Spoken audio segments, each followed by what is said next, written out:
sempurna telah ku terima darimu, bukan karena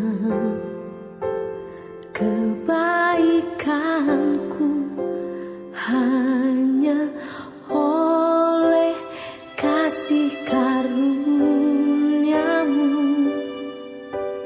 Kau pulihkan aku, layakkanku untuk dapat memanggilmu Bapa. Kau beri yang ku pinta saat ku mencari, ku mendapatkan. Ku ketuk pintumu dan kau bukakan, sebab kau Bapa-Ku, Bapa yang kekal. Takkan kau biarkan aku melangkah hanya sendirian. Kau selalu ada bagiku, sebab kau Bapa-Ku, Bapa yang kekal.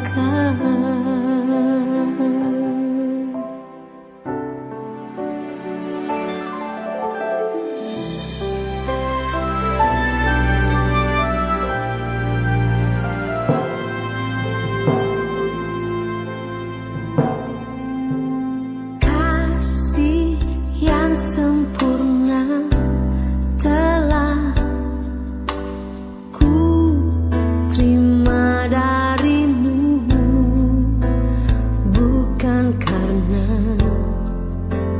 kebaikanku, hanya oleh kasih karuniamu. Kau pulihkan aku, layakkanku untuk dapat memanggilmu Bapa. Kau beri yang ku pinta. Shalom Jemaat Gereja Kristen Jakarta. Gereja memberikan layanan ibadah online bagi jemaat. Lalu apa saja ya yang harus dipersiapkan? Pilihlah jam ibadahmu dan ikuti tepat waktu. Jangan sampai terlambat ya. Berpakaian rapi dan sopan, seperti kondisi jemaat akan pergi ke gereja. Siapkan Alkitab dan alat tulismu ya.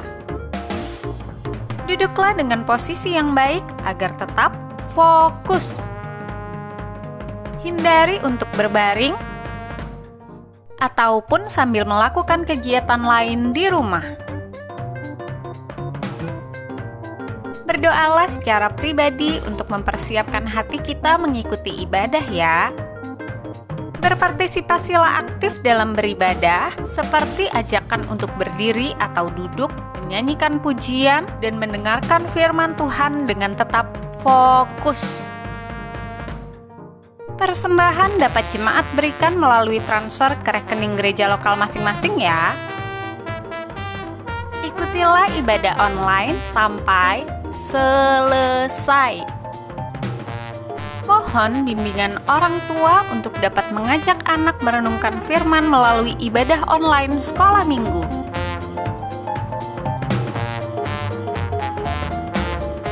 Selamat beribadah, Tuhan Yesus memberkati.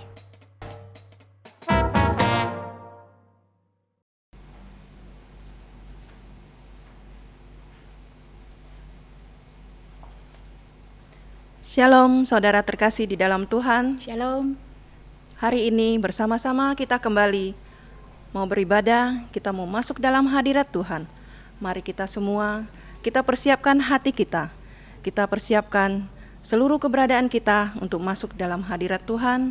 Mari bersama-sama kita bersaat teduh.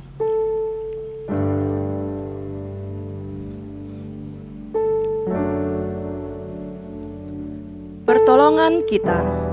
Datangnya dari Tuhan yang menciptakan langit dan bumi, dan yang tidak pernah meninggalkan hasil buatan tangannya. Turunlah atas kita kasih karunia dan damai sejahtera dari Allah Bapa, Putra, dan Roh Kudus. Amin. Firman Tuhan kita hari ini dari Mazmur 122 ayat 7-9. Biarlah kesejahteraan ada di lingkungan tembokmu dan sentosa di dalam purimu. Oleh karena saudara-saudaraku dan teman-temanku, aku hendak mengucapkan, semoga kesejahteraan ada di dalammu. Oleh karena rumah Tuhan, Allah kita, aku hendak mencari kebaikan bagimu. Amin. Amin. Sungguh hanya di dalam Engkau ya Tuhan, kami punya kekuatan, Amin Tuhan. kami ada sukacita. Bahkan kami menyerahkan seluruh kehidupan kami, karena Engkau yang menopang setiap kami. Engkau yang mengiringi langkah-langkah hari lepas hari yang kami lalui.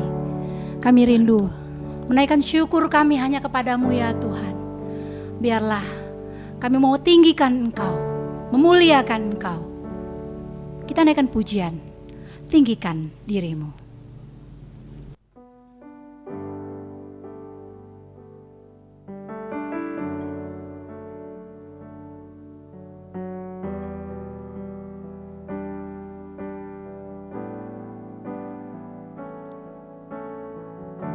Bersyukur padamu Tuhan atas kasih-Mu. Ku bermazmur bagi nama-Mu yang kudus,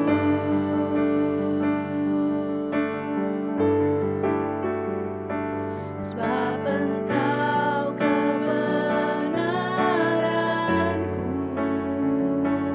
padamu ku percaya. Betapa mulianya Tuhanku, ku rindu menyatakan, tinggikan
Kita bersatu dalam doa.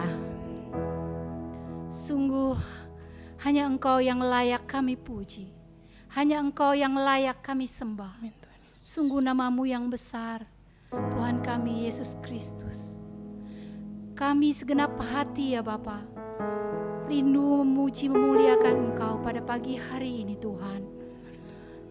Hanya Engkau yang layak, hanya Engkau yang maha tinggi, yang mampu menopang kehidupan kami, memberikan kami kekuatan baru ya Tuhan, di dalam menjalani hari-hari kami, di tengah kondisi kami pada saat ini Tuhan. Kami tahu kami lemah, kami tahu kami tak berdaya ya Tuhan. Hanya kekuatan dari-Mu Tuhan untuk setiap kami. Kami mampu melakukan hidup kami, aktivitas kami, apapun yang kami perbuat, semua daripada Tuhan. Amin Tuhan Yesus. Tuhan, Engkaulah Allah yang sungguh tak terbatas.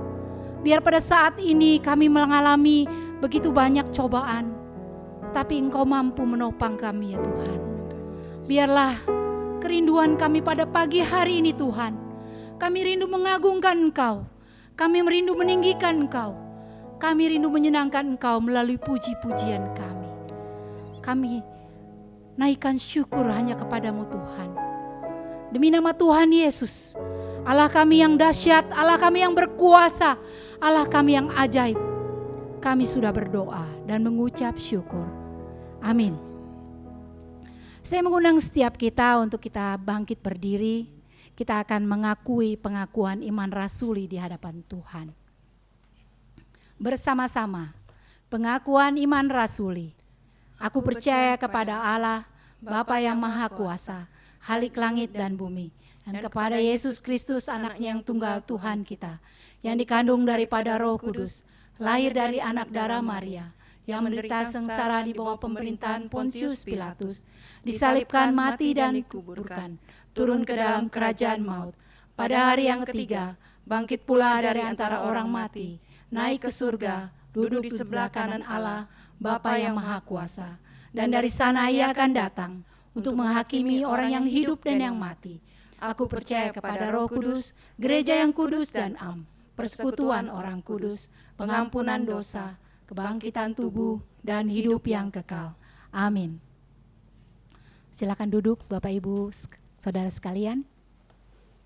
Ya, benar. Sungguh besar kasih dan anugerah Tuhan di dalam hidup kita. Semua karena pemeliharaan Tuhan, semua karena penyertaan Tuhan. Biarpun gunung-gunung beranjak dan bumi bergoncang, tetapi kasih setia Tuhan tidak pernah beranjak dari kita. Amin ya saudara terkasih. Mari kita naikkan pujian ini. Sungguh Tuhan, hatiku percaya.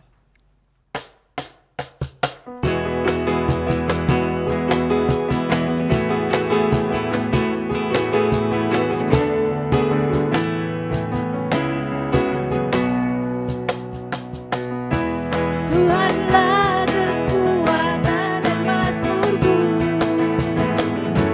ya gunung batu dan keselamatanku. Hanya padamu, Hanya padamu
kasih setiamu tak pergi dariku. kasih setia, Kasih setiamu tak pergi dariku.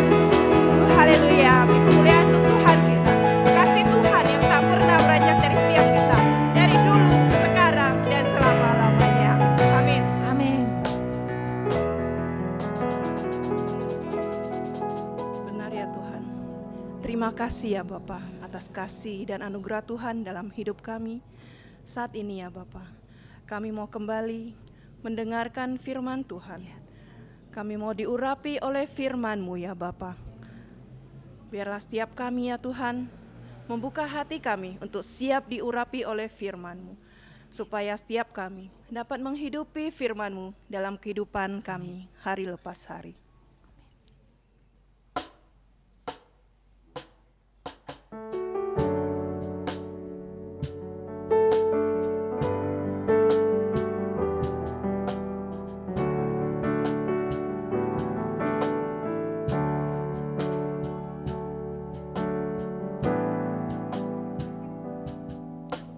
Ku rindu setiap waktu hidupi kebenaran-Mu, bukan dengan kuatku, namun karena Roh-Mu. Yesus, Kau yang ku pegang teguh. Ku rindu setiap waktu Tuhan, hidupi kebenaran-Mu. Ku rindu setiap waktu hidupi kebenaran-Mu, bukan dengan kuatku, namun karena Roh-Mu. Yesus, Kau yang ku pegang teguh. Engkaulah satu-satunya Tuhan kami. Engkaulah Tuhan, Engkaulah Raja kami. Engkaulah Raja, berdaulat atas hidupku, ku berserah penuh. Dengan hati yang sungguh-sungguh, ku rindu setiap waktu Tuhan, hidupi kebenaran-Mu. Ku rindu setiap waktu hidupi kebenaran-Mu, Bukan dengan kuat kami, bukan dengan tapi oleh kebenaran, tetapi oleh Roh-Mu Tuhan. karena Roh-Mu. Yesus, Kau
Kami persilakan kepada Bapak Pendeta Fauji untuk menyampaikan firman Tuhan.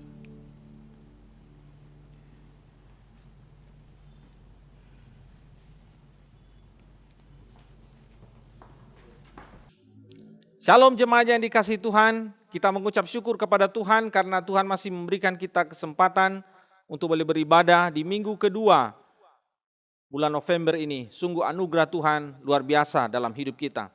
Sebelum kita merenungkan firman Tuhan, mari kita mohon pimpinan Tuhan di dalam doa. Tuhan yang penuh kasih dan rahmat, pagi hari ini izinkan kami untuk menghampiri tahta-Mu yang kudus, mendengarkan suara-Mu melalui hamba-Mu, agar setiap kami pagi hari ini dicerahkan baik dalam pikiran dan dalam jiwa kami, meluruskan jalan-jalan kami, dan biarlah hidup kami senantiasa memperkenankan hati-Mu. Bersabda kami siap mendengar, demi nama Tuhan Yesus kami berdoa. Amin. Saudara-saudara yang dikasihi Tuhan, firman Tuhan kepada kita pada pagi hari ini diberi judul, Jangan Dendam, Nanti Kasih Padam. Firman Tuhan terambil dari 1 Samuel pasal 24 ayat 11 sampai ayat yang ke-12. Sekali lagi 1 Samuel pasal 24 ayat 11 sampai ayat yang ke-12. Izinkan saya akan membacakannya bagi kita dan saudara-saudara mengikuti pembacaan ini di dalam hati masing-masing. Demikianlah firman Tuhan. Sekali lagi 1 Samuel 24 ayat 11 dan 12. Ketahuilah pada hari ini matamu sendiri melihat bahwa Tuhan sekarang menyerahkan engkau ke dalam tanganku dalam gua itu. Ada orang yang telah menyuruh aku membunuh engkau, tetapi aku merasa sayang kepadamu karena pikirku, aku tidak akan menjamah tuanku itu, sebab dialah orang yang diurapi Tuhan. Lihatlah dahulu ayahku, lihatlah kiranya punca jubahmu dalam tanganku ini. Sebab dari kenyataan bahwa aku memotong punca jubahmu dengan tidak membunuh engkau, dapatlah kau ketahui dan kau lihat, bahwa tanganku bersih daripada kejahatan dan pengkhianatan, dan bahwa aku tidak berbuat dosa terhadap engkau, walaupun engkau ini mengejar-ngejar aku untuk mencabut nyawaku. Saudara-saudara yang dikasihi Tuhan, ada satu adagium yang dianut oleh sebagian orang, bunyinya demikian. Ada hal-hal di dunia ini yang dianggap tidak patut dimaafkan, dan karena itu dendam harus selalu berlaku. Saudara sekalian, adagium ini dianut oleh sebagian orang Yahudi yang selamat dari kamp konsentrasi Nazi Jerman. Kita tahu bahwa kamp Nazi di Jerman adalah tempat yang sangat mengerikan bagi orang-orang Yahudi pada masa Perang Dunia yang kedua. Di situ tidak hanya terjadi penyiksaan tetapi juga pembunuhan. Sebagaimana kita ketahui bahwa di kamp-kamp itu saudara ada 6 juta orang Yahudi yang dihabisi oleh tentara Nazi. Nah saudara, setelah Perang Dunia yang kedua, sekelompok orang yang selamat dari kamp itu kemudian membentuk sebuah organisasi yang diberi nama Nakam. Nakam itu sendiri artinya para pembalas. Nah saudara, para anggota grup Nakam ini saudara itu terdiri dari 300 orang yang kemudian memiliki rencana untuk membalas dendam terhadap kekejian Nazi terhadap mereka.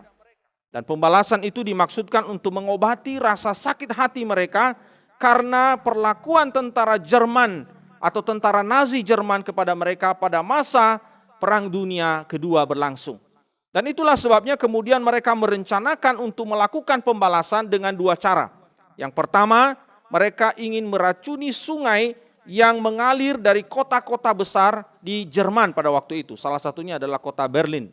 Yang kedua, saudara, mereka ingin meracuni makanan dari para tentara Nazi yang pada waktu setelah Perang Dunia Kedua itu ditahan, dimasukkan dalam tahanan dan diawasi oleh tentara Amerika Serikat.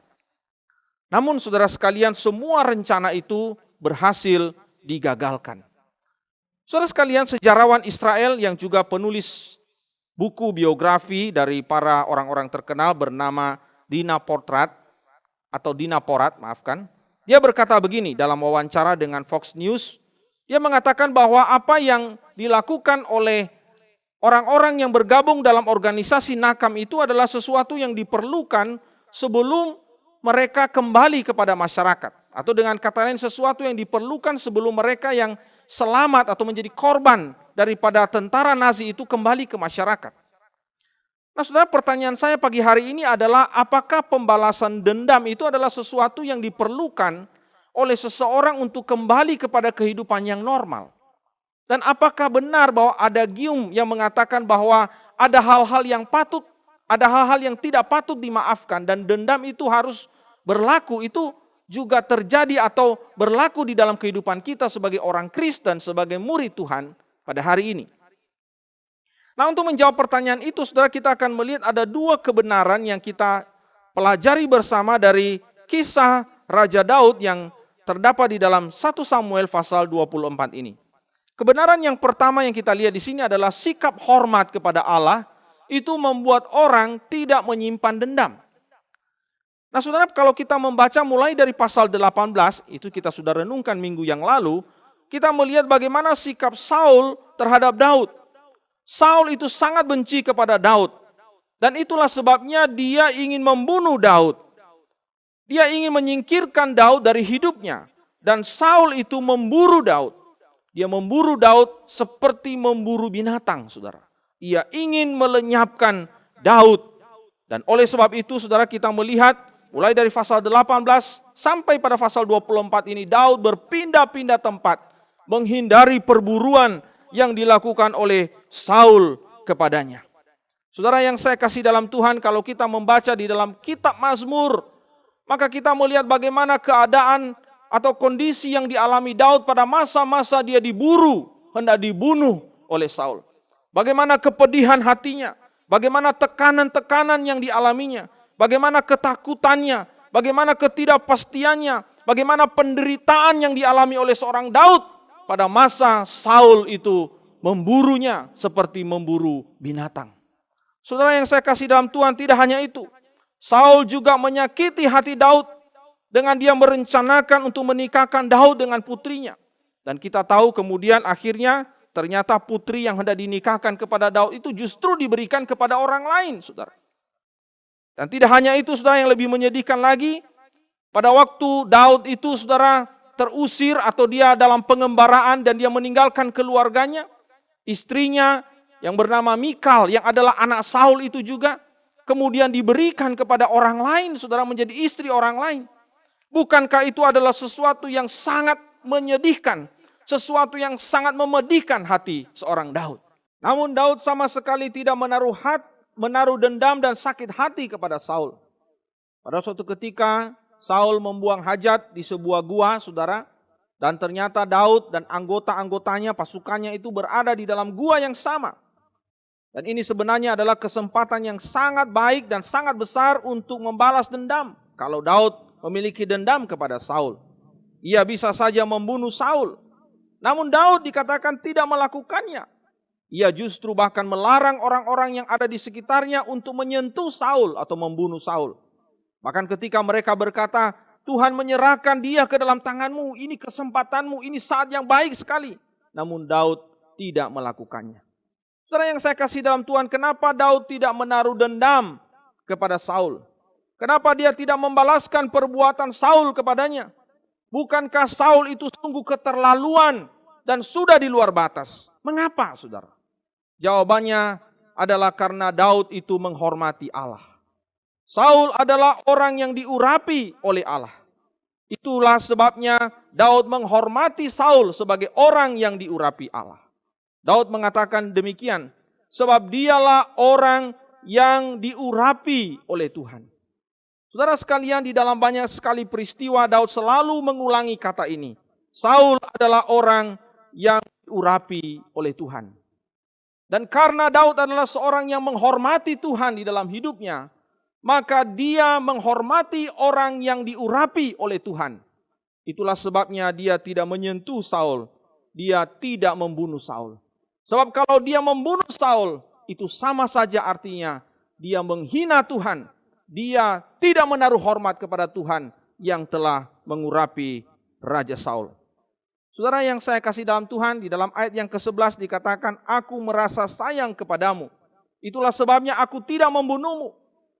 Itulah sebabnya aku tidak menyentuhmu. Dan kata aku merasa sayang kepadamu ini sebenarnya lebih tepat diterjemahkan, tetapi aku menyelamatkan engkau. Artinya saudara sekalian, bahwa Daud tidak mau membunuh Saul.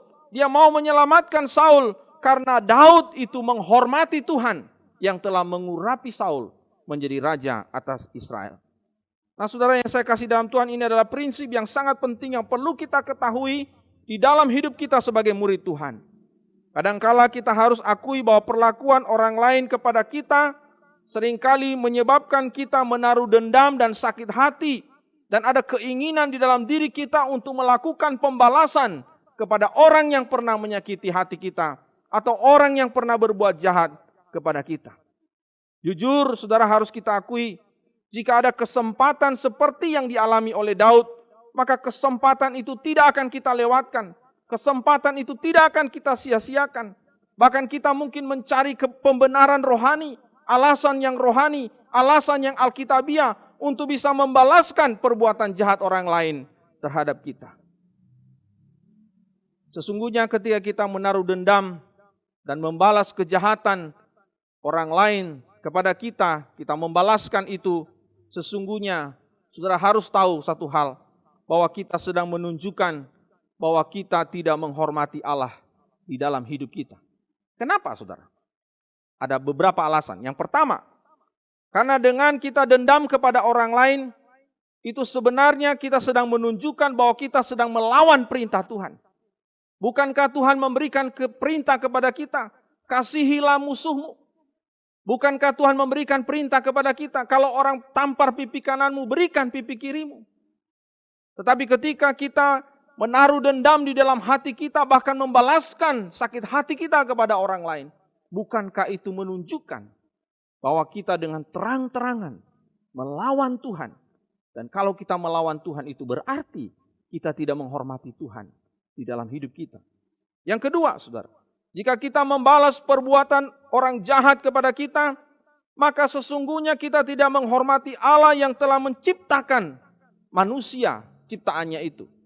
Saudara, kita tahu bahwa Allah menciptakan manusia, dikatakan oleh Alkitab, sungguh amat baik. Tetapi dosalah yang membuat manusia akhirnya menjadi begitu rusak, begitu buruk. Dan sekali lagi saya mau katakan bahwa bukan karena manusianya, tetapi karena dosanya. Karena dosalah yang membuat manusia itu melakukan kejahatan kepada sesamanya. Dan itu juga yang mungkin kita alami di dalam hidup kita, perlakuan orang lain kepada kita. Dan kalau kita kemudian membalaskan, melakukan sesuatu yang sama dengan apa yang orang lain lakukan terhadap kita, itu juga menunjukkan bahwa kita menghina Allah. Kita tidak menghormati Allah yang menciptakan orang itu. Menciptakan dia, bukan di dalam dosanya, tetapi menciptakan dia sungguh amat baik. Dan itu ketika kita melakukannya, kita membalaskan dendam kita kepada orang lain, itu sama saja kita menghina Allah sebagai pencipta. Yang ketiga, jika kita menaruh dendam kemudian kita membalaskan dendam itu, maka itu sama saja kita mengambil alih hak Allah. Alkitab mengatakan di dalam Roma pasal 12 ayat 19, pembalasan adalah hakku, akulah yang menuntut pembalasan. Maka ketika kita mengambil alih hak Allah di dalam hidup kita, itu sama saja kita menghina Allah karena tindakan kita itu. Dan di dalam ayat yang ke-13, Daud berkata kepada Saul, Tuhan kiranya membalaskan aku kepadamu, tetapi tanganku tidak akan memukul engkau. Saudara, Daud sungguh-sungguh menaruh hormatnya kepada Allah. Yang keempat, saudara, jika kita membalaskan dendam kita kepada orang lain, maka itu sama saja merupakan penghinaan terhadap karya salib Kristus yang begitu agung di dalam hidup kita. Saudara, kenapa saya katakan ini adalah sebuah penghinaan? Sebab kematian Kristus di atas kayu salib sesungguhnya telah membawa perdamaian antara kita dengan Allah, tetapi juga membawa pendamaian antara kita dengan sesama. Maka jika salib Kristus telah mendamaikan kita dengan Allah dan mendamaikan kita dengan sesama, tetapi pada saat yang sama kita masih menaruh dendam, kita masih membenci orang lain, dan kita ingin membalaskan dendam kita kepada orang lain, itu sama artinya kita menghina karya salib Kristus. Kita menghina perbuatan Allah yang sangat besar yang kita selalu nyanyikan, agungkan betapa luar biasanya kasih-Nya. betapa luar biasanya pengampunannya di dalam kehidupan kita, umatnya.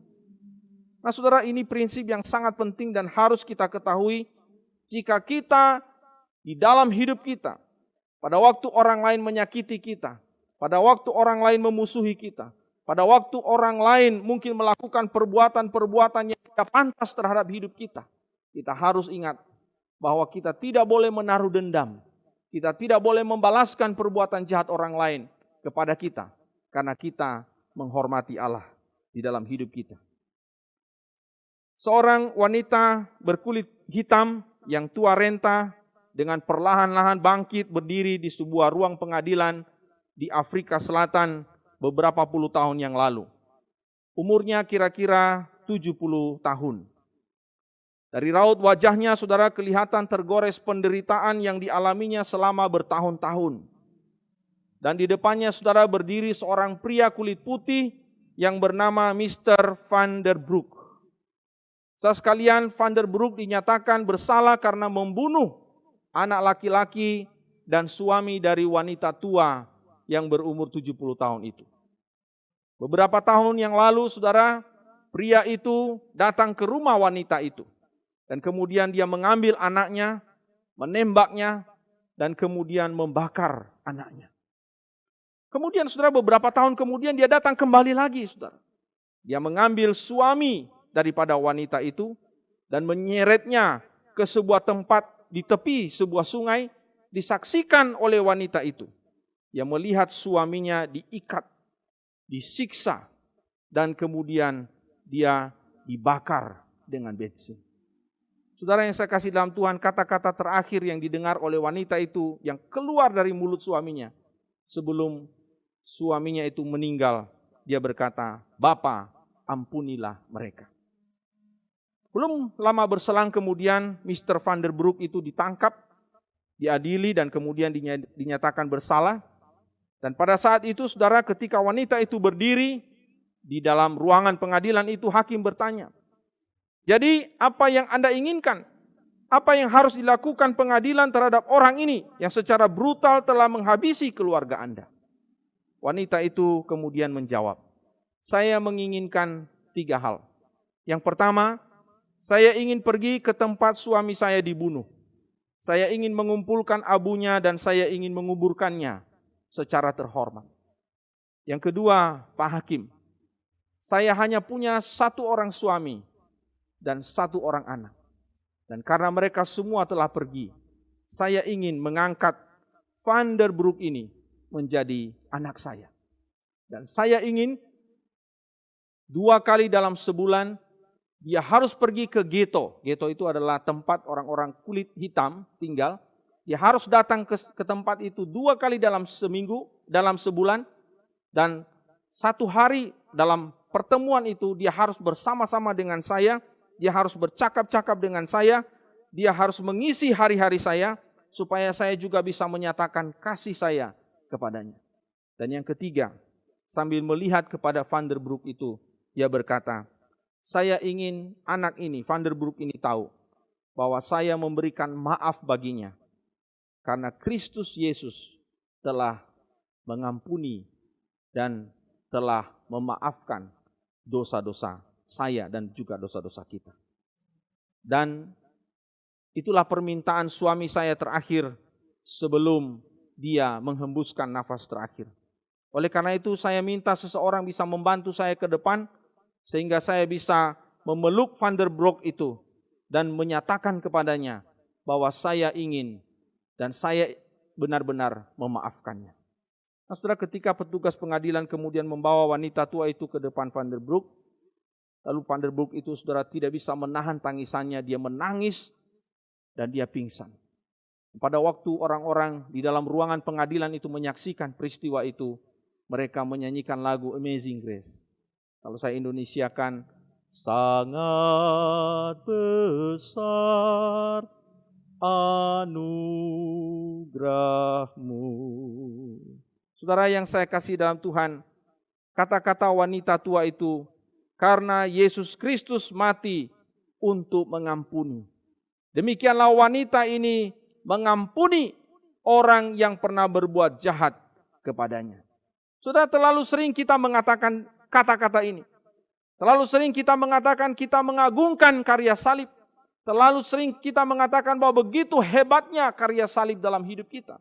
Tetapi pertanyaannya adalah, apakah kita sungguh-sungguh telah menunjukkan penghormatan kita akan karya salib itu di dalam hidup kita ketika kita memaafkan, mengampuni orang lain. Saudara sekalian, dalam hidup kita ini ada begitu banyak orang yang pernah mungkin membuat kehidupan kita menjadi begitu menderita. Mungkin suami kita yang pernah melukai kita, mengecewakan kita. Mungkin istri kita yang pernah menimbulkan kepahitan di dalam jiwa kita. Mungkin mertua kita, mungkin menantu kita, mungkin anak-anak kita, mungkin orang tua kita. Bahkan mungkin tetangga-tetangga kita yang dekat dengan kita, yang sering bertemu dengan kita, yang menjengkelkan kehidupan kita, hati kita. Bahkan mungkin sesama anggota gereja atau sesama pelayan Tuhan di gereja yang juga mungkin pernah menimbulkan luka di dalam hati kita. Apakah kita menghormati Tuhan? Dan dengan demikian kita tidak menyimpan dendam dan sakit hati terhadap orang lain. Yang kedua, saudara, sikap hati yang bersih dari kejahatan membuat orang tidak menyimpan dendam. Saudara, pada waktu Daud memotong punca jubah Saul, dengan diam-diam dikatakan dalam ayat yang ke-6, berdebar-debarlah hati Daud. Saudara sekalian, kalau kita menyelidiki dalam bahasa Ibrani, kata berdebar-debar itu dari kata nakah. Itu artinya memukul hatinya.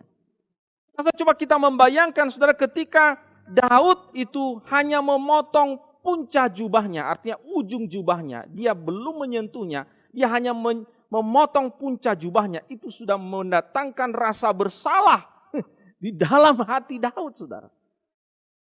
Belum menyentuhnya, apalagi membunuhnya. Dia hanya memotong punca jubahnya saja, dia sudah merasa bersalah di dalam hatinya. Menarik sekali, saudara. Kalau kita menyelidiki hati daripada Daud ini atau mencoba melihat kedalaman hati seorang Daud ini, sungguh, saudara, di dalam hatinya tidak ada kebencian dan sakit hati, sekalipun Saul itu telah membuat hidupnya menderita bertahun-tahun lamanya. Saudara yang saya kasih dalam Tuhan, kalau kita melihat di dalam ayat yang ke-12, di situ Daud mengatakan, tanganku bersih dari kejahatan dan pengkhianatan. Sebenarnya ini lebih tepat diterjemahkan dengan tidak bermaksud jahat ataupun durhaka.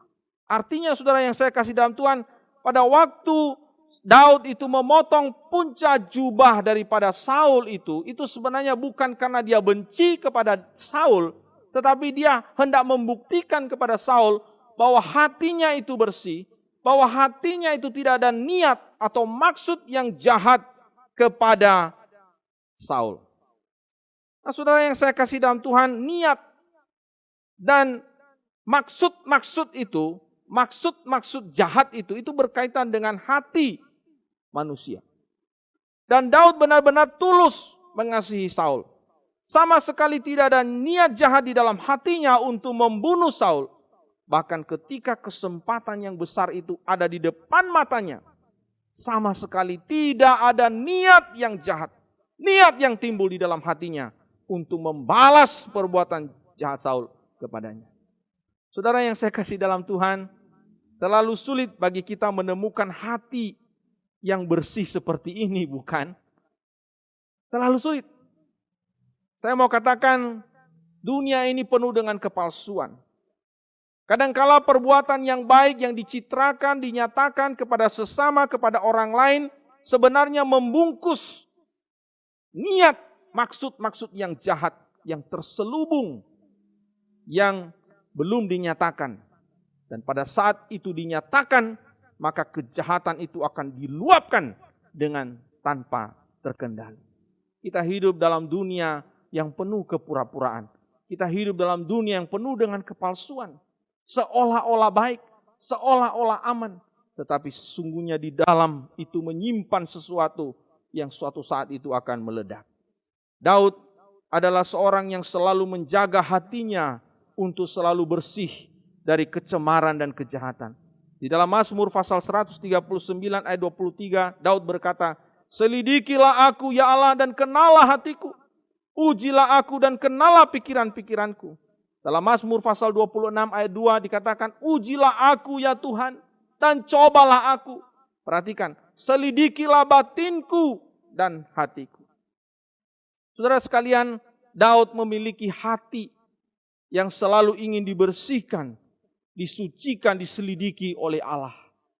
Namun sekalipun demikian, Daud tidak boleh terlalu kita agungkan. Karena Daud juga bukan manusia yang sempurna. Hanya Yesus yang memiliki hati yang sempurna di dalam kesucian dan kebersihan. Daud pernah gagal dalam menjaga hatinya. Dia pernah jatuh. Dia pernah pada suatu saat cemar di dalam kehidupannya. Dia merencanakan untuk membunuh Uria. Dan itu kemudian menjadi kenyataan. Tetapi kemudian kita lihat di dalam Alkitab ketika dia sadar akan dosanya. Daud datang kepada Tuhan.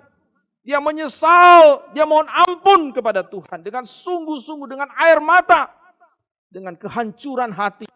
Dia membawa hatinya sudah cemar itu untuk dibersihkan oleh Tuhan. Dan dipulihkan oleh Tuhan. Saya katakan kepada saudara bahwa kita pun bisa saja tidak mampu menjaga hati kita dari kecemaran. Hati kita bisa tercemar dengan dendam dan keinginan-keinginan yang terselubung untuk membalaskan perbuatan jahat orang lain kepada kita. Jika ada kesempatan maka kita akan melakukan pembalasan itu. Bahkan pembalasan yang lebih besar dan lebih jahat kepada orang lain.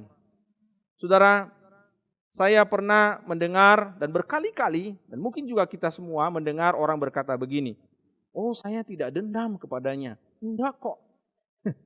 Padahal sebenarnya di dalam hatinya terbakar, saudara. Terbakar oleh dendam. Kita mungkin juga seringkali mendengar orang berkata, oke, saya memaafkanmu, oke, saya akan menerima permohonan maafmu. Tapi sebenarnya saudara sekalian di dalam hatinya tersimpan sakit hati, tersimpan dendam yang membara, yang suatu saat dia akan lampiaskan dan dia akan balaskan. Saudara sekalian, saya katakan bahwa tidak mudah untuk bisa menjalani kepahitan atau menjalani luka-luka di dalam hidup kita akibat perlakuan orang lain terhadap kita. Saya tidak menganggap remeh perbuatan jahat orang kepada kita. Saya tidak menganggap ringan sikap atau kejahatan orang lain kepada kita. Saya katakan itu bukan hal yang mudah untuk dilupakan, bukan hal yang mudah untuk dilalui. Saya pernah mengalami hal itu, saudara. Saya pernah mengalami perlakuan-perlakuan yang jahat bahkan tidak manusiawi di dalam sejarah hidup saya sampai pada hari ini. Entah dengan kata-kata, entah dengan tindakan yang dalam tanda petik secara manusia itu sulit untuk bisa diterima dan dimaafkan. Tetapi saya dan saudara hari ini mau belajar dari seorang Daud, dari firman Tuhan yang mengajarkan kita tentang hati. Hati kita harus dibersihkan. Hati kita harus disucikan dari segala kecemaran. Saudara yang saya kasih dalam Tuhan, jika kita menaruh sakit hati, dendam, dan keinginan-keinginan untuk membalas perbuatan jahat orang lain kepada kita, sesungguhnya saya mau katakan bahwa hati kita tidak bersih. Hati kita tercemar. Bahkan hati kita begitu kotor. Bagaimana Allah bisa bertahta di dalam hati yang demikian? Bagaimana orang bisa menghampiri Allah dengan hati yang demikian? Bagaimana orang bisa memuji Tuhan? Oh haleluya, puji Tuhan dengan hati yang demikian. Bagaimana orang bisa melayani Tuhan dan bersaksi tentang kasih Tuhan kepada orang lain kalau hatinya tercemar, kalau hatinya masih menyimpan dendam, kalau hatinya masih menyimpan rencana untuk membalaskan kejahatan orang lain kepadanya. Saudara, hanya dengan anugerah Tuhan, kalau kita mau datang kepadanya, maka Ia akan membersihkan hati kita dari segala kecemaran, dan Dia akan menaruh hati yang baru di dalam hati kita. Hati yang mau taat kepada Allah, hati yang mau mengampuni sesama kita. Di dalam Yehezkiel pasal 36 ayat 26 dikatakan, kamu akan kuberikan hati yang baru dan roh yang baru di dalam batinmu. Dan aku akan menjauhkan dari tubuhmu hati yang keras dan kuberikan kepadamu hati yang taat. Kalau selama ini hati kita begitu keras, penuh dengan kebencian dan dendam dan keinginan untuk membalaskannya. Pada hari ini, Kalau kita mau datang kepada Tuhan dengan segala kehancuran hati kita di hadapannya, maka Dia akan membersihkan hati kita.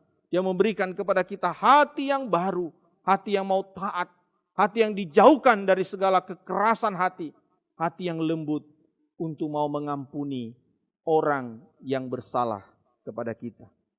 Saudara sekalian, jika hati kita bersih, maka kita bisa melihat segala sesuatu dengan objektif. Kita bisa melihat orang yang menyakiti hati kita dengan sudut pandang yang lain, sudut pandang yang baru, sudut pandang yang berbeda. Kita juga bisa melihat bahwa orang yang berbuat jahat kepada kita bisa saja adalah korban dari perlakuan orang lain kepada mereka juga. Sehingga mereka meneruskan atau mereka mengulangi perbuatan yang telah mereka terima dari orang lain terhadap mereka. Dan mereka teruskan itu kepada kita. Kita bisa melihat saudara sekalian dari sudut pandang yang lain bahwa manusia itu tidak sempurna. Dan justru kalau kita melihat di dalam sejarah manusia, Allah memakai orang-orang yang tidak sempurna itu. Dan sama juga seperti kita yang tidak sempurna ini, melayani Tuhan dan hidup di hadapan Tuhan sebagaimana kita ada sampai hari ini. Dan hati yang bersih, hati yang disucikan, hati yang baru itu akan menolong kita untuk melihat secara objektif bahwa ada maksud-maksud Tuhan yang indah di balik setiap peristiwa yang kita alami, kepahitan, kekecewaan, penderitaan, kekejaman-kekejaman yang mungkin kita alami dalam hidup kita ini. Untuk mendewasakan kita, membentuk kita, dan menjadikan kita orang-orang yang mampu mengasihi orang lain, membalas kejahatan orang lain dengan kasih kita. Dan kasih itu adalah kasih yang sempurna dari Tuhan. Saudara, seorang pemuda bernama Johnson, sejak kecil dia sudah menaruh dendam kepada ayahnya. Kenapa, saudara? Sebab Johnson diperlakukan kasar dan kejam oleh ayahnya. Ayahnya tidak hanya berlaku kejam kepada Johnson, tetapi juga kepada ibunya dan saudara-saudaranya. Itulah sebabnya, saudara, berkali-kali Johnson ngomong kepada mamanya. Dia bersumpah, dia berkata begini, "Mak, lihat ya mak, kalau nanti saya udah besar, akan kubunuh itu papa." Saudara, berkali-kali dia mengatakan kata-kata itu. Yang paling diingat oleh Johnson, suatu hari papanya itu sakit, saudara. Ya, dan pada waktu dia sakit, dia minta istrinya, anak-anaknya itu harus pijit kakinya. Nah, hari itu saudara, Johnson yang pijit kaki papanya. Nah, pada waktu malam itu dia memijit kaki papanya yang sakit itu, dia tertidur, saudara. Jadi sambil dia duduk di pinggir ranjang, dia tertidur. Nah, pada waktu papanya lihat dia tertidur sambil mijit kakinya, saudara, kaki papanya itu langsung refleks, dia tendang kepala anaknya itu sampai tubuh dari Johnson yang masih kecil itu terlempar, saudara. Dan itu adalah kesan yang sangat dia ingat. Menyakitkan sekali. Dan dia selalu ingat sampai dia bertumbuh menjadi seorang pemuda, saudara, menjadi seorang yang dewasa. Namun dendam itu tidak bisa terwujud, saudara. Karena ayahnya keburu meninggal. Dan pada waktu ayahnya meninggal, saudara, karena komplikasi, Johnson tidak menangis, saudara. Pada waktu orang-orang yang datang berkunjung memberikan ucapan duka, menangis, bahkan ada yang meraung-raung, saudara, Johnson justru tersenyum, saudara. Dalam hati dia berkata, syukur papa cepat meninggal. Saudara yang saya kasih dalam Tuhan, setelah ayahnya meninggal, Johnson kemudian tinggal bersama bibinya ya untuk melanjutkan pendidikannya di kota yang lain. Saudara, setali 3 uang, saudara. Bibinya sama juga. Hanya bibinya tidak pukul dia, tapi kata-kata bibinya, saudara, waduh, tiap hari begitu menyakitkan. Kata-katanya kasar. Setiap hari kata-kata binatang keluar dari mulut seorang bibi kepada Johnson. Kecoa lu, bebek lu, dan sebagainya. Ya, kira-kira itu gambarannya. Kata-kata makian tiap hari menjadi makanannya. Saudara, kalau di rumah Johnson itu manis sekali. Dia nurut, patuh, taat ya sebagai seorang anak yang bertumbuh remaja ya, makin besar. Tapi saudara sekalian, kalau di luar rumah dia menjadi liar dan buas. dia suka tawuran, dia suka berkelahi, dan kalau dia pukul lawannya, saudara ya, kalau dia pukul lawannya, dia membayangkan lawannya itu seperti bapaknya atau bibinya, saudara ya. Jadi kalau dia tinju, ya lawannya itu, dia itu membayangkan itu wajah papanya, saudara. Coba bayangkan, saudara. Kalau dia cekik temannya, saudara, dia mencoba membayangkan bahwa orang yang di hadapannya itu adalah papanya sendiri, dia cekik, saudara. Kalau dia injek seseorang, dia membayangkan bahwa orang dia injek itu adalah papanya atau bibinya. Dia mencoba untuk melampiaskan dendamnya dan sakit hatinya kepada orang-orang yang dia pukul, dia tendang, dia cekik, dia injak. Sampai suatu hari Johnson mengikuti sebuah retreat di sekolahnya, dan di situ dia mendengarkan firman Tuhan yang berbicara tentang hati manusia. Hati yang tercemar, hati yang penuh dengan dendam dan sakit hati.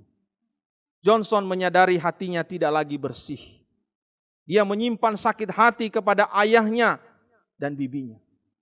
Dan dia tahu bahwa hati yang cemar itu membuat dia tidak bisa mengalami damai sejahtera di dalam hatinya.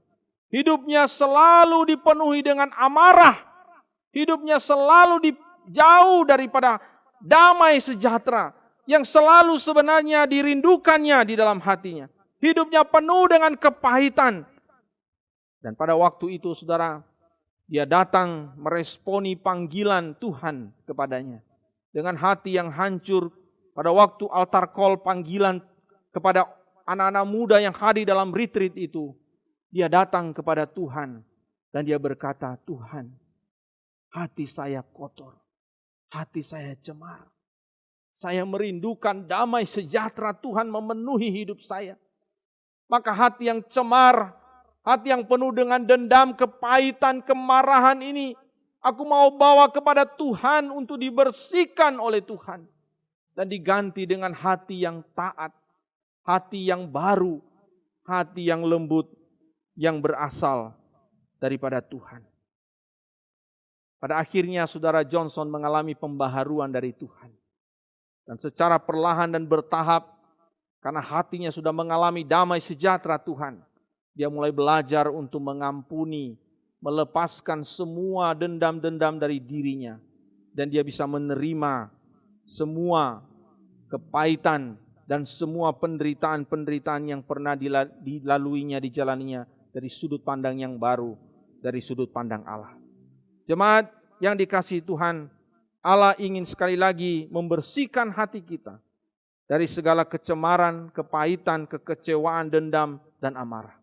Dan mari kita datang membawa hati kita kepadanya, agar damai sejahtera Tuhan memenuhi hati kita. Pertanyaan saya yang pertama tadi, pembukaan khotbah ini, apakah benar bahwa hal-hal yang tidak patut dimaafkan itu adalah menjadi bagian dari hidup kita? Sebagai murid Tuhan, masih berlakukah? Jawabannya adalah tidak. Karena kita telah mempelajari dua kebenaran penting pada hari ini. Yang pertama, sikap hormat kepada Allah membuat orang tidak menyimpan dendam.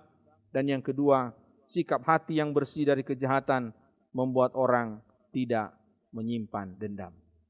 Kiranya firman Tuhan hari ini memperkaya hidup kita dan menolong kita menjadi murid-murid Tuhan yang belajar untuk tidak menyimpan dendam dan belajar untuk mengeluarkan, menyatakan kasih kepada orang-orang yang pernah menyakiti hati kita. Mari kita berdoa. Terima kasih Tuhan untuk firman-Mu. Berkati dalam hidup kami, dalam kami membangun relasi kami dengan orang lain. Biarlah kasih Kristus memenuhi hati kami, sehingga kami mampu untuk mengampuni orang lain. Dan biarlah dua kebenaran yang kami pelajari hari ini akan memperkaya hidup kami, memampukan kami untuk tidak lagi menyimpan dendam kepada orang lain, tetapi justru memaafkan, mengampuni orang lain. Berkati firman-Mu, demi nama Tuhan Yesus kami berdoa. Amin.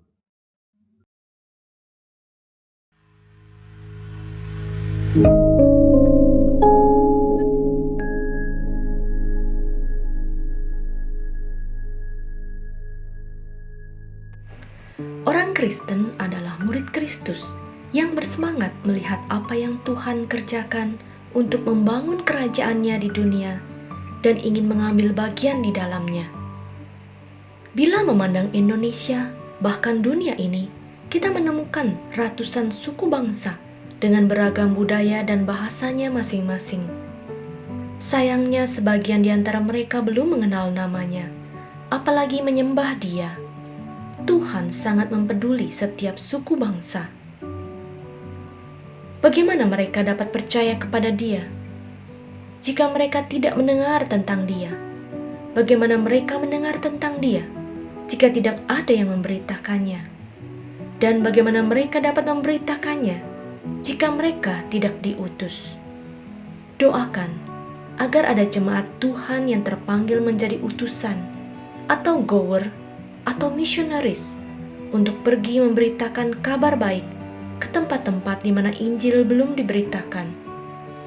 Panggilan untuk menjadi goer atau misionaris tidaklah mudah, membutuhkan pergumulan untuk meninggalkan banyak hal. Perlu persiapan, baik rohani, fisik, mental, dan karakter. Doakan agar mereka yang jelas akan panggilan Tuhan dapat benar-benar dipersiapkan untuk dapat menjadi utusan yang sehat, tangguh, dan efektif. Tuayan memang banyak, tetapi bekerja sedikit. Karena itu, mintalah kepada Tuhan yang empunya tuayan, supaya Ia mengirimkan pekerja-pekerja untuk tuayan itu. Saudara-saudara yang dikasihi Tuhan, pada hari ini kita akan berdoa untuk beberapa hal yang berkaitan dengan misi Gereja Kristen Jakarta. Mari kita berdoa bagi jemaat Tuhan yang terpanggil untuk menjadi utusan Tuhan atau misionaris yang pergi memberitakan kabar baik di tempat-tempat di mana Injil belum diberitakan. Panggilan untuk menjadi seorang misionaris tidaklah mudah, membutuhkan pergumulan untuk meninggalkan banyak hal, untuk persiapan rohani, fisik, dan mental. Mari kita berdoa agar mereka yang telah terpanggil untuk memenuhi panggilan Tuhan ini dapat mempersiapkan diri mereka untuk menjadi utusan-utusan yang sehat, tangguh, dan efektif di dalam melayani Tuhan. Mari kita bersama-sama berdoa untuk hal ini. Bapa kami dalam surga, kami datang kepadamu. Kami berdoa bagi para utusan-utusan Tuhan di ladang-ladang Tuhan, di ladang-ladang misi yang Tuhan sudah panggil, yang adalah anak-anak-Mu, baik mereka yang adalah orang-orang awam maupun mereka yang terpanggil secara khusus dibina, dibentuk melalui pendidikan teologi. Kami berdoa, kami mau serahkan mereka dalam tangan-Mu. Kiranya Engkau memperlengkapi mereka sebelum diutus, agar mereka sungguh-sungguh siap untuk menjadi pelayan-pelayan Tuhan yang memberitakan Injil Tuhan, yang secara efektif mengabarkan kasih Tuhan dan bertahan di dalam kesulitan-kesulitan yang mungkin mereka hadapi di ladang-ladang misi yang ada. Terima kasih Tuhan. Kami berdoa, kami serahkan semua permohonan misi kami ini ke dalam tangan-Mu. Demi nama Tuhan Yesus kami berdoa. Amin.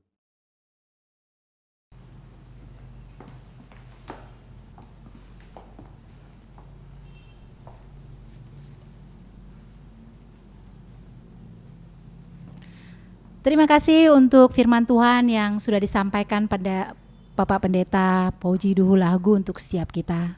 Biarlah kita menjadi pelaku-pelaku firman Tuhan yang setia. Warta Sinode GKJ hari ini tanggal 8 November 2020. Yang pertama adalah Retreat BPN Sinode periode yang ke-18 akan diadakan pada hari Sabtu dan Minggu tanggal 14 dan 15 November pukul 9 pagi sampai 12 siang yang akan dilangsungkan secara virtual melalui Zoom meeting. Syarat dan ketentuan bagi calon pasutri yang ingin melangsungkan pemberkatan nikah kudus di Gereja Kristen Jakarta dapat dilihat melalui akun Instagram Sinode GKJ. Yang kedua, kelas SMK kedua, saya murid Kristus kedua, akan diadakan pada hari Kamis tanggal 12 November 2020 pukul 7 malam dengan tema Bersatu dalam Kristus. Peserta room 1 dilayani oleh Guru Injil Antoni Samusir. Peserta room 2 akan dilayani oleh Pendeta Elisa Estianto.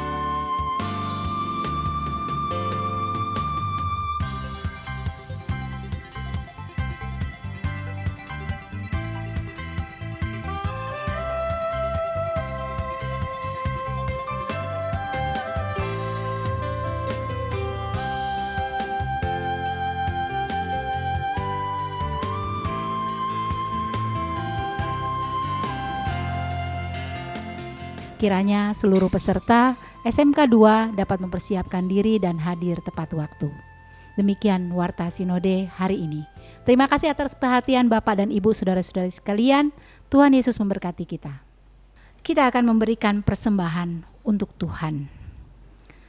Kita mau memberikan persembahan dapat ditransfer melalui rekening gereja masing-masing ataupun scan barcode yang ada di layar berikut ini. Kita akan iringi dengan pujian kasih Bapa. Kasih yang sungguh terus memberikan kita penyertaan. Kasih yang terus memberikan kita damai sejahtera. Kasih yang tak berkesudahan untuk setiap kita.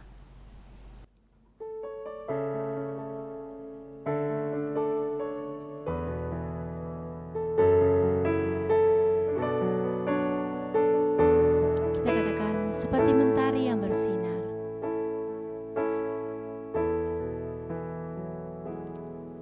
Seperti mentari yang bersinar, seperti itu kasih Bapa, seperti gelombang samudra, takkan pernah berhenti Kau mengasihiku. Seperti tingginya langit biru, demikian tinggi kasih Bapa, sedalam lembah bayang maut, demikian dalam Kau tebus hidupku.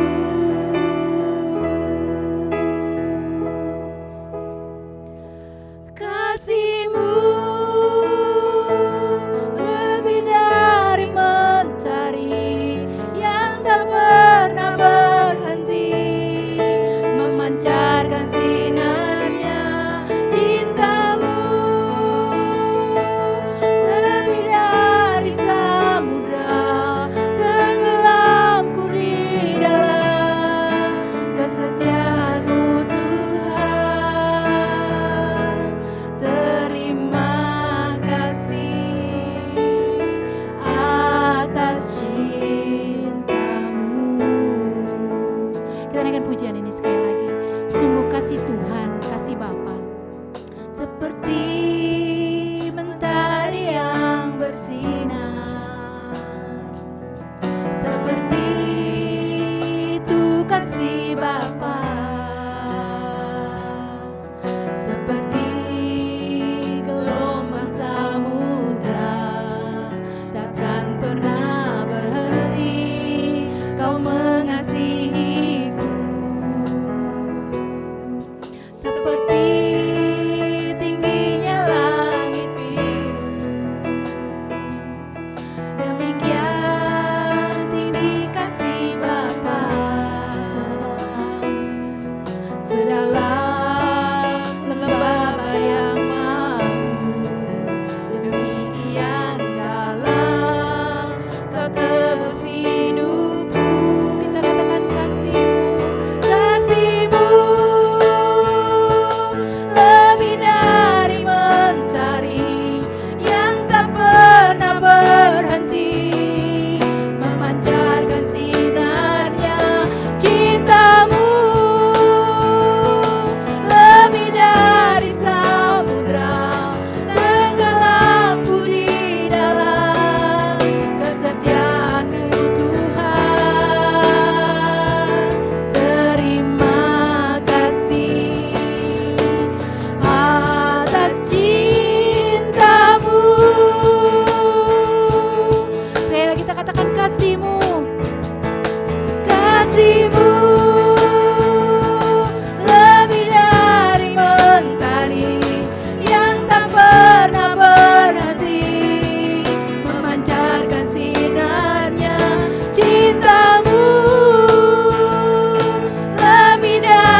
kita bersatu dalam doa. Terima kasih ya Tuhan, sungguh kesempatan yang indah pada setiap kami ya Tuhan, menyatakan ucapan syukur kami lewat persembahan ini. Sungguh Tuhan, biarlah Engkau Tuhan yang menguduskan, yang mensucikan persembahan kami ini untuk kami pakai ya Bapa, untuk menjadi berkat bagi kemuliaan-Mu ya Tuhan. Tuhan Yesus, ajar kepada setiap kami ya Tuhan, untuk terus ya Bapa mempersembahkan yang terbaik bagi Engkau ya Bapa. Terima kasih ya Tuhan, terpujilah Engkau ya Bapa. Ajar juga kepada setiap kami untuk selalu berharap kepadamu ya Tuhan. Terpujilah Engkau Tuhan. Dalam nama Tuhan kami Yesus Kristus yang hidup kami berdoa. Haleluya. Amin. Amin. Saudara terkasih, saatnya kita akan mengakhiri ibadah kita. Mari kita semua, kita bangkit berdiri, kita akan menaikkan pujian doksologi.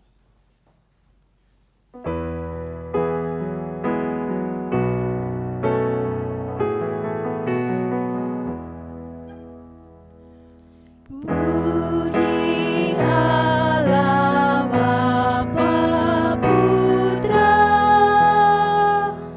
puji Allah Roh Kudus, ketiganya yang esa. Pohon selamat sumber berkat.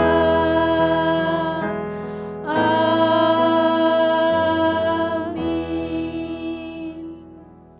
Saudara-saudara yang dikasihi Tuhan, pergilah, jadilah duta-duta Kristus yang membawa kasih Tuhan dan perdamaian bagi dunia ini. Arahkanlah hatimu kepadanya dan terimalah berkat-Nya. Tuhan memberkati engkau dan melindungi engkau. Tuhan menyinari engkau dengan wajah-Nya dan memberi engkau kasih karunia-Nya. Tuhan menghadapkan wajah-Nya kepadamu dan memberi engkau damai sejahtera-Nya dari sekarang sampai selama-lamanya. Amin.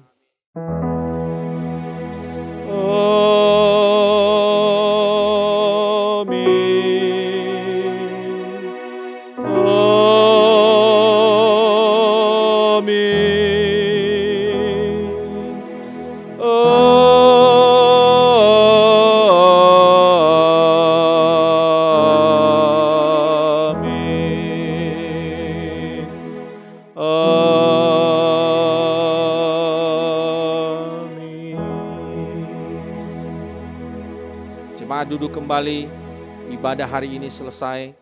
Tuhan Yesus memberkati kita.